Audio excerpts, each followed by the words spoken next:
Welcome to the deep dive.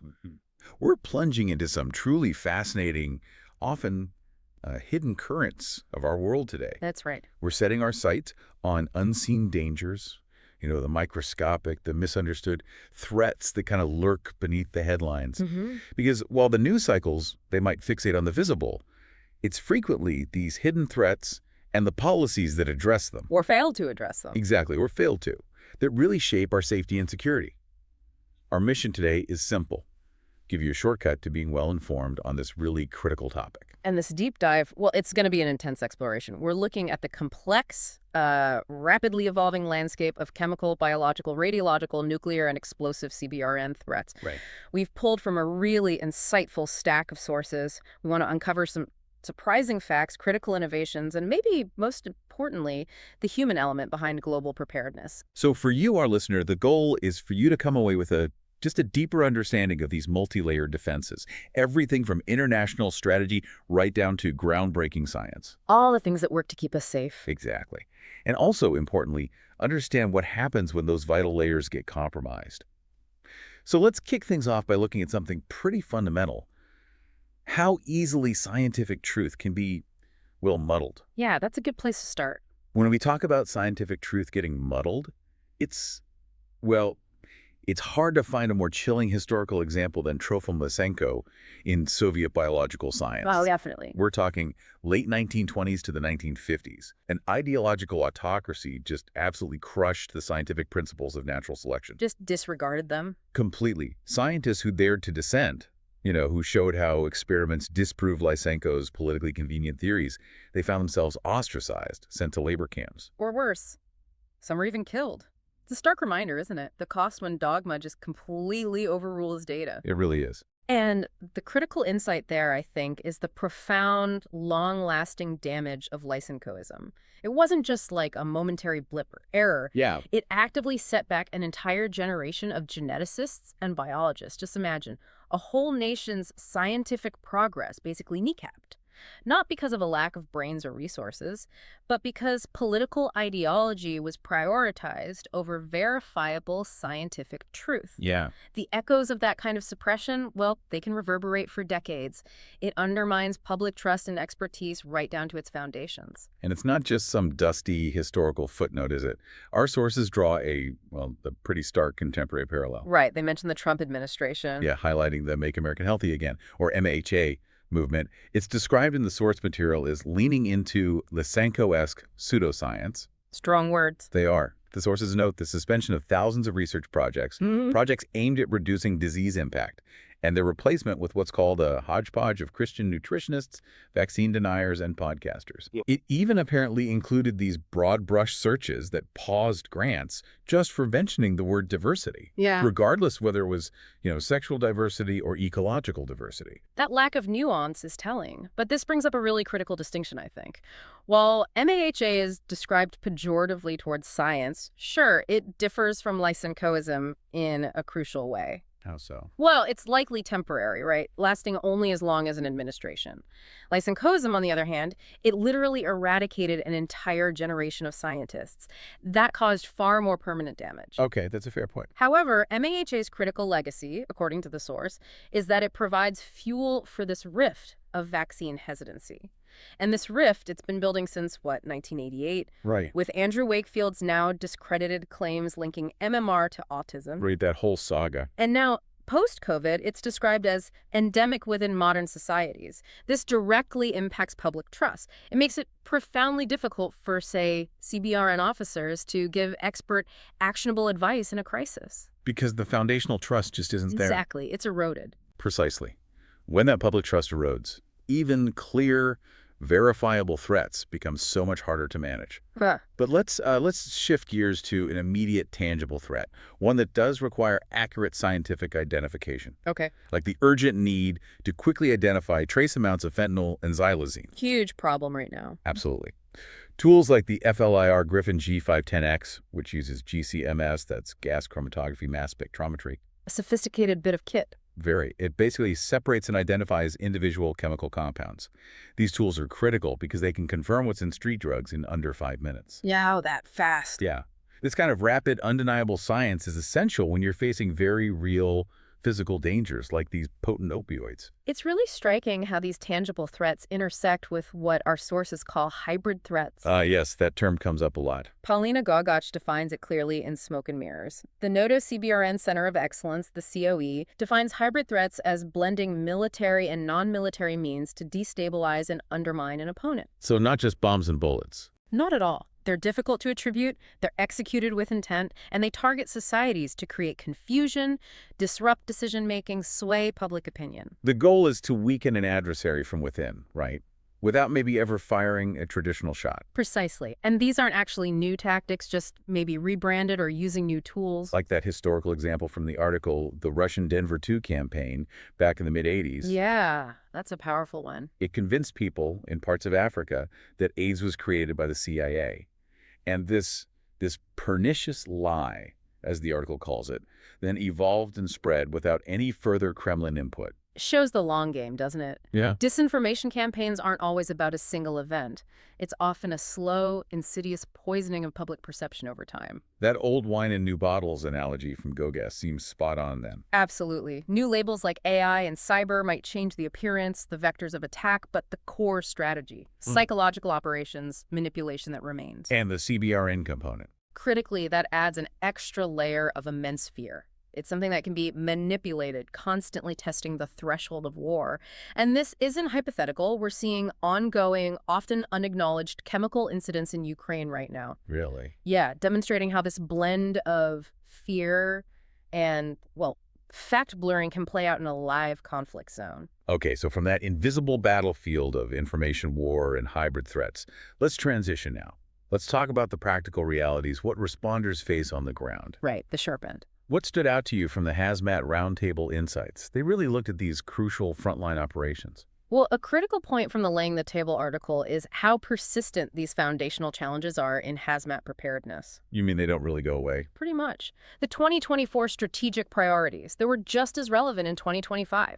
Things like improving incident data quality, making it accessible, expanding public engagement, tackling systemic gaps. Like staffing shortages, funding, training access. All of those. The deeper insight, I think, is that these aren't isolated problems. They're symptoms of a systemic strain. New threats constantly expose and, frankly, exacerbate these foundational weaknesses in resourcing, training, public understanding. Creating a kind of cascading vulnerability across the response capabilities. Exactly, a domino effect. And the roundtable certainly identified a whole range of emerging trends and challenges, making these foundational issues even more pressing. Yeah, there was a lot there. We heard about response program degradation, this sort of silent erosion, seasoned members retiring, hard to attract new responders, tighter budgets, leading to this heavy reliance on mutual aid. Which can be stretched thin itself. Right. Then there's technological disruption. It's a double-edged sword, isn't it? Rapid adoption of drones, robotics, advanced detection gear, amazing capabilities, but unforeseen complications too. Learning curves, integration issues. For sure. Threats are also changing fast. The rise of lithium-ion battery incidents. Huge issue now. Flammable refrigerants, LNG, CNG transport, hydrogen technology, all demanding new tactics. Even renewed interest in nuclear energy, like small reactor tech and nuclear fuel logistics, raises the stakes for community prep. And you mentioned wildfires, too. Yeah, wildfire contamination. Yeah. Toxic residues from burned homes, especially with all the Li-ion batteries people have now, create huge cleanup challenges. And all this is compounded by persistent community awareness gaps. The public often misunderstands the risks, which hinders preparedness efforts. Which brings us nicely to the priorities identified in that if you were king or queen for a day, exercise at the round table. The wish list. What do they want? Their top wishes were pretty fundamental. A centralized hazmat data repository, a national hazmat R&D framework, and advanced training for incident commanders, specifically for complex CBRNe events. So, better data, better tools, better leadership training. Basically, yes. The commitment they showed to actionable roadmaps and more frequent collaboration, it shows a clear intent to move beyond just identifying problems. They want to build the resilience needed to actually counter these evolving threats. Speaking of complex CBRNe events and evolving threats, that leads us directly to a real-world, high-stakes situation. Ukraine's CBRN defense strategy. Yes, detailed by Colonel Artem Vlasiuk in Between the Gaps. a stark look at adaptation under fire. The threats there are constant, immediate. And one crucial aspect is how they balance the very high threat of kinetic weapons bombs, shells, with this constant, often non-permissive CDRN environment. Non-permissive meaning dangerous to operate in. Exactly. Their layered training is critical. NCOs, non-commissioned officers, they focus on data collection, sticking to procedures. Officers learn situational analysis, how CBRN can warp operational dynamics. And the mask testing. Yeah, that's quite practical. Soldiers test filters to ensure they can survive, say, 5 to 10 events involving CS and CN, smoke different types of riot control agents or irritants. It builds vital confidence in their gear and their training.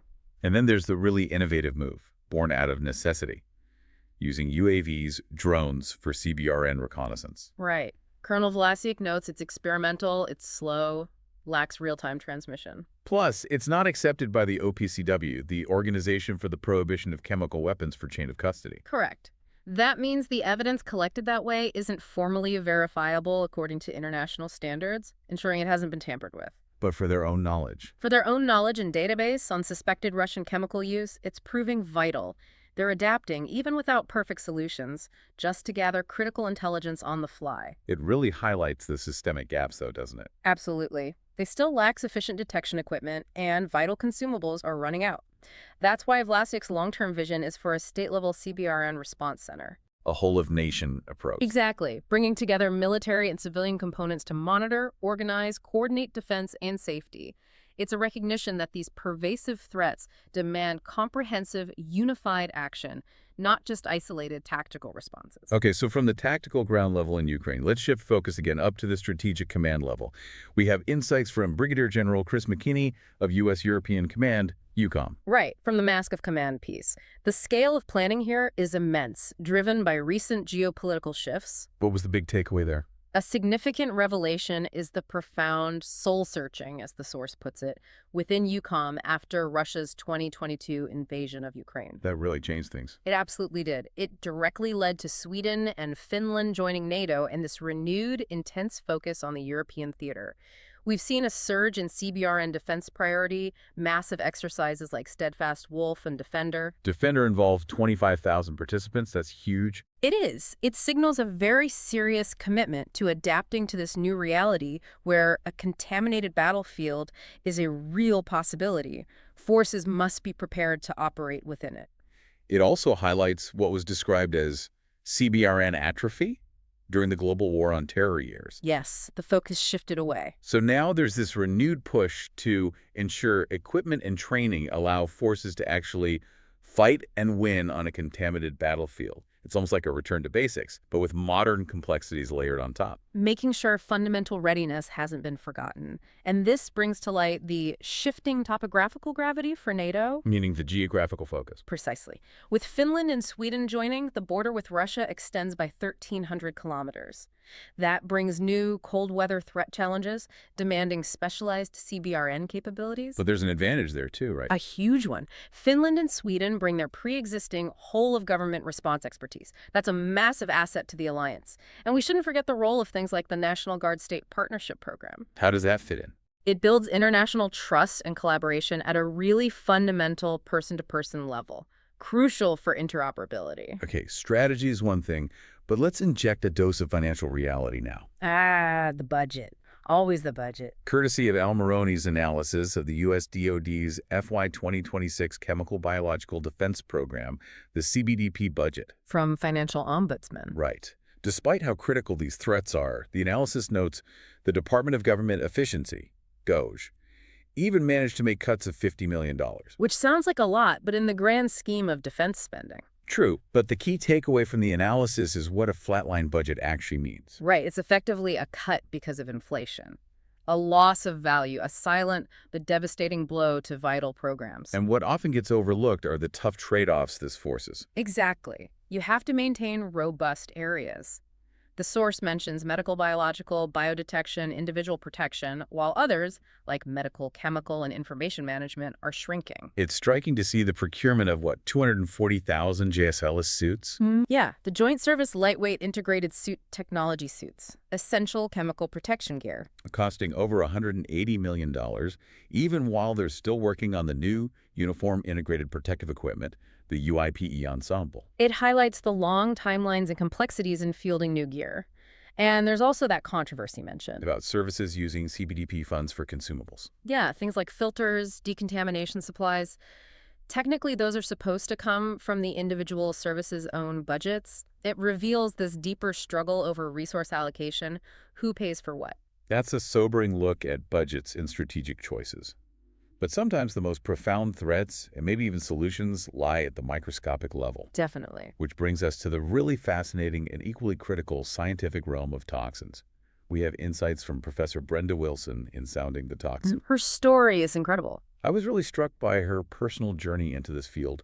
It offers such a unique way to understand these dangers. Her story is genuinely compelling, isn't it? She nearly died from Pasteurella multisida, a bacterium, and that experience ignited this lifelong passion for understanding toxins. How does she define them? Simply as naturally occurring poisons.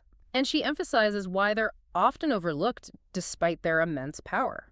She cites botulinum bone T as the most toxic substance known to science. More toxic than Pretty much anything. Yet it rarely gets the public attention of, say, anthrax, even though it's the toxin produced by the bacteria that actually causes the devastating illness in diseases like botulism or anthrax. And the challenges these toxins pose are significant. Hugely significant. First, there's their environmental stability. Some, like the diphtheria toxin, can literally be boiled and still remain viable when they cool down. No. Incredibly resilient. Wow. Okay. Then detection is incredibly difficult. Toxins are often chimeric, meaning they're made of different parts, almost like they swap modules, which makes identification a real moving target. And the current diagnosis for Boan T. It's almost unbelievable, isn't it? For one of the most potent substances on Earth, the state-of-the-art diagnosis still involves injecting a sample into a mouse and seeing if it gets sick. Seriously. Seriously. Thankfully, Professor Wilson's lab is working on highly sensitive, high-throughput assays to move way beyond that outdated method. And the damage they cause. It's irreversible. Once inside our cells, toxins cause damage, and there are currently zero cures, only things that might help recovery. They are effective at attomolar concentrations that's unbelievably tiny amounts. Making antidotes incredibly hard to develop. Extremely challenging without causing harm to the patient themselves. The dose makes the poison, but also the cure, right? Right. But here's where it gets really fascinating, the twist. The surprising dual nature of toxins. This is the real aha moment. Wilson's lab is pioneering bacterial toxin-inspired drug delivery, or BTIDD. Exactly. They're harnessing the toxin's incredible ability to precisely bind to specific receptors on our cells and then cross the cell membrane. Using the bad guy's own tools against them. Precisely. This mechanism, which normally causes harm, can be repurposed to deliver therapeutics drugs into specific cells with pinpoint accuracy. Think of it like smart bombing infections, or even cancer cells. Revolutionizing drug delivery. Potentially, yes. Directing drugs exactly where they need to go, minimizing side effects, making the deadliest poisons a potential pathway to healing. It's quite incredible. It really is. Okay. Yeah. We've covered global strategy, molecular science, budget battles, but let's bring it back now to the ultimate human impact. How we respond to mass casualties, especially in CBRN events. We have insights from Howard Way, a true pioneer in disaster victim identification, DVI. His work in The Reluctant Pioneer really defines the dignity of response. What shaped his approach? His pivotal role was shaped by terrible incidents, like the Martianness riverboat disaster in London and the Indian Ocean tsunami. His advice for CBRN hazards is simple but profound. Don't rush. Don't rush, even in a disaster. Especially then. He often finds it safer to leave bodies in situ to off-gas, particularly if there's a chemical hazard. And critically, prioritize the living. No responders should be harmed trying to recover the dead. That highlights a critical balance, doesn't it? Compassion, safety, investigation. Absolutely. And there's another delicate balance to strike, especially with cultural sensitivity. You mean religious customs? Yeah. Some customs demand rapid burial, which can directly conflict with the legal and evidentiary needs of identification. Way stresses how vital timely and truthful communication with families is to avoid delayed notification, which just compounds the trauma. And DVI capabilities aren't the same everywhere, are they? Not even close. There's a huge global disparity. That's why Way pushes so hard for senior leader workshops to ensure understanding and proper resource allocation before a disaster. He emphasizes multi-agency training, too. Critically important. Getting military, medical, forensic, law enforcement, everyone to train together. He's done these sessions in Portugal, the Falklands, the Caribbean, building those essential collaborative muscles for when the worst happens. We are seeing technological advancements, though. CT scanning, rapid DNA. Fingerprint scanning, too, they're all promising, but Wei cautions against over-reliance on any single method. He points out that in the UK, for example, dental records are often still the quickest and most reliable method for identification. Interesting. So established methods still hold up. Often, yes. It proves you need a toolbox approach, not a magic bullet. And this brings to light a common and potentially costly oversight in many exercises. What's that? Excluding the dead component, not properly simulating or planning for victim recovery and identification. Wei argues powerfully that if your DVI capability is focused only on the mortuary and not the scene, you've already lost evidence. Which can lead to misidentification. Exactly, and severely impact investigations, accountability, and closure for families. It's a stark reminder that planning must be truly comprehensive, from the initial incident right through to the final, dignified resolution. Wow. What an incredible journey we've taken today.